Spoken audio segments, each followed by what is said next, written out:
Good afternoon, currency kings and queens. I wanted to recap this morning's video with a follow-up on gold. As we can see, we still have our points of interest marked up on gold, and it has been playing out nicely. I wanted you all to see the difference in what I was talking about here on gold. The supply zone that we have marked up in the purple with the yellow outline, and we were looking at the resistance earlier this morning to see if the market would actually break that area. I actually drew a short-term trend line. It was on the hour time frame just to see if it was going to, keep ranging, because if you look on the bigger time frames, it's pretty much a double top here with this move that it made here, and then another move that it tried to break above that resistance. So we have a little area that's a little bit higher than the previous high, so it was still trending on the upside.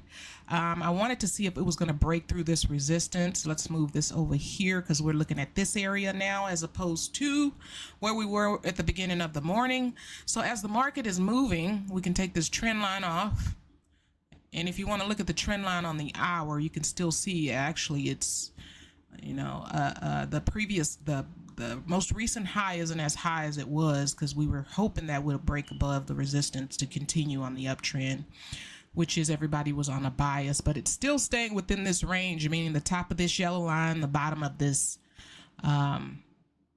support area here, and it is still trending above the 200 EMA. Now the move that it made to break the trend line, even though it's still in the range, I'm watching because it's going to break and retest, and if it breaks, retest, and then rejects off of this trend line, I'm going to keep maybe a small eye to see if it'll start coming down here to the support to break it.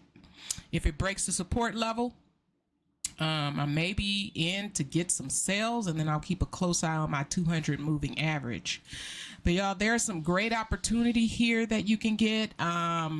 Even though it's trending in the range, you can still get some trades in on this as well. Tomorrow, I believe, is going to be a really beautiful day for the market. Sorry, y'all. I'm trying to move to see what the news is going to be like on tomorrow. So tomorrow we do have news, a lot of red folder news on tomorrow. So just make sure you're being really, really careful in tomorrow's trading day. It's mainly affecting the GBP pairs and the euro dollar, and the CAD dollar has some orange folders. So even yet and still, I still believe tomorrow is going to be a really good day, especially for gold. So between now and then, if I have my alerts set up here to where if this area of support is being broken, I have it to where I'm going to get in the charts and probably get in for some sales all the way down to this area here as a first take profit.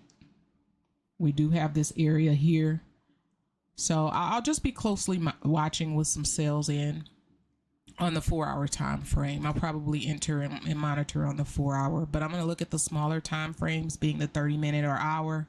This is just beautiful, y'all.